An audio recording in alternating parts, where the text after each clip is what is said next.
हरे जय जय राम कृष्ण हरे।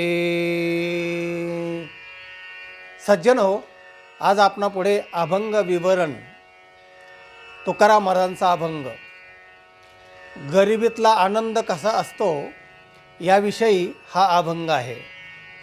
महाराज आपली व्यावहारिक परिस्थिती निवेदन करताना काय म्हणतात बघा। आम्ही सदैव सुडके, आम्ही गरीब आहोत आणि नेहमी गरीब आहोत। जवळी येता चोर धाके, आमच्या जवळ चोर आला तरी त्याला धाक पडतो की याच्यापासून काय चोरावं, काय यालाच काय द्यावं। जवळी येता चोर धाके, पुढे जाता भिके, आम्ही जर पुढे काही मागायला गेलो तर कोतरे घर राखीते सदैव सुडके। पुढे जर आम्ही भीक मागायला गेलो तर आमचं घर कुत्रं राखतंय, म्हणजे कुत्र्याला घरात खायला सुद्धा काही नाही, अशा मी सुडके आहोत। अशा घरी, अशा तुकाराम महाराजांच्या घरी एकदा त्यांचा आराध्य दैवत पांडुरंग स्वतः पाहुणे म्हणून आले बघा। पाहुणे घरासे आज आले ऋषिकेसे, तुकाराम महाराजाला आनंद झाला। अरे बापरे, आज प्रत्यक्ष पांडुरंग माझ्या घरी पाहुणे म्हणून आले। काय करो उपचार, काय यांचा उपचार करू। आता प्रत्यक्ष जगन्नाथ पंढरीनाथ पांडुरंग घरी आल्यानंतर यांचा उपचार काय करू। महाराज म्हणतात, कोप मोडकी जर्जर जर्जर, काय करो उपचार। माझी कोपटी म्हणजे झोपडी आणि मोडकी जर्जर झालेली, नीट त्याला घरसुद्धा नाही बसायला वगैरे, आणि म्हणजे घर हे काय आहे महत्त्वाचं लागतं माणसाला, तर ते माझं नीट नाही आहे। कोप मोडकी जर्जर, कोप म्हणजे कोपटी, खोपटं माझं मोडकं आहे, जर्जर झालेलं आहे, शेकरलेलं आहे। आणि मग खायचं वगैरे काय पाहुण्याला द्यायचं। महाराज म्हणतात, दरदरीत पाण्या, दरदरीत पाण्या म्हणजे उकळत्या पाण्यामध्ये माझी रांधी आल्या कन्या, ज्वारीच्या कण्या टाकल्या त्याच्यामध्ये आणि त्या शिजवल्या आणि पांडुरंगाला खाण्यासाठी दिल्या। पांडुरंगाने कण्या 3 ठिकाणी खाल्ल्या, चोखोबाच्या घरी, विदुराच्या घरी आणि तुकोबाच्या घरी। माझी रांधी आल्या कन्या, काय करू उपचार। पुढे वर्णन करताना महाराज म्हणतात, घरी मोडकिया बाजा, त्यांना बसायला काय जर बाज म्हणजे ज्याला आपण पलंग वगैरे म्हणतो, पलंग हा श्रीमंताच्या घरी, पण पूर्वी बाजा असायच्या ज्याला आपण कॉट म्हणतो, तर त्यासुद्धा नीट नाही आहे। घरी मोडकिया बाजा, एक पाय मोडका झाला आहे, दुसरी दोरी तुटलेली आहे, अशा बाजा।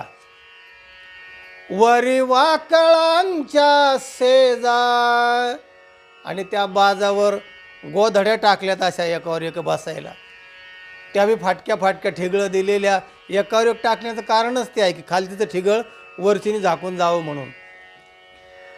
काय करो उपचार, आणि अशाही परिस्थितीमध्ये महाराज वर्णन करतायत की असं माझी परिस्थिती आहे, पण तरीही पांडुरंगाने त्या कण्या मोठ्या प्रेमाने खाल्ल्या, त्या भाजेवर कॉटवर बसले, ह्या सगळ्या गोष्टी झाल्या। आता झाल्यानंतर, जेवण झाल्यानंतर मुखशुद्धी म्हणून एक प्रकार असतो बा। आपण जेवण झालं की पान आणतो पाहुण्यांना, मग पानच आता 25 प्रकारचे निघालेत, पण त्यावेळी तुकाराम महाराज म्हणतात, मुखशुद्धी म्हणून मी काय दिलं पांडुरंगाला। तुका म्हणे मुख शोधे तुळसी दळ, तुळशीचं पान मुख शुद्धीसाठी दिलं. तो का म्हणे मी दुर्बळ, असा मी दुर्बळ आहे, दुबळा आहे, गरीब आहे, तरी हे श्रीमंत पाहुणे जगन्नाथ माझ्या घरी आले.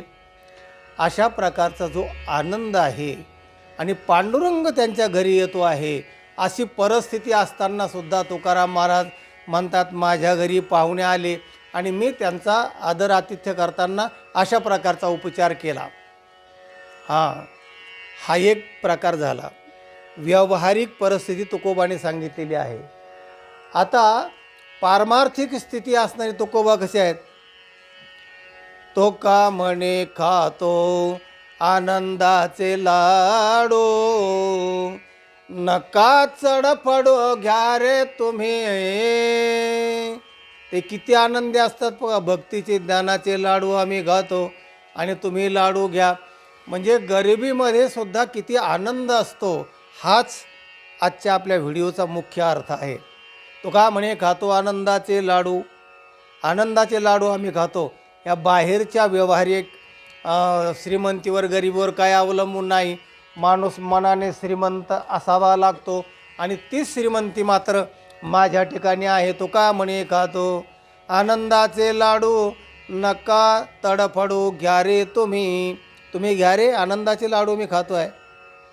किती संतांच्या घरी आनंद आहे बघा. अनेक अभंगामध्ये आनंदाचं वर्णन केलेलं आहे. आनंदो रे आजी आनंदो रे, सबाह्य अभ्यंतरी अवघा परमानंदो रे. आनंदो रे आजी आनंदो रे, आनंदो रे आजी आनंदो रे. अशा भक्तीच्या मनाच्या आनंदामध्ये राहा. संत राहिले असा आनंद होतो. वृत्तीमध्ये आनंद असावा लागतो. बाहेरच्या सगळ्या मोठ्या श्रीमंतीमध्ये आनंद असतोच असं नाही. मनाची श्रीमंती केवढी असते आणि भक्ती ज्ञान या गोष्टीमध्ये तो आनंद टिकून राहतो. आणि तसंच आपणही ती भक्ती ज्ञान मिळवलं पाहिजे.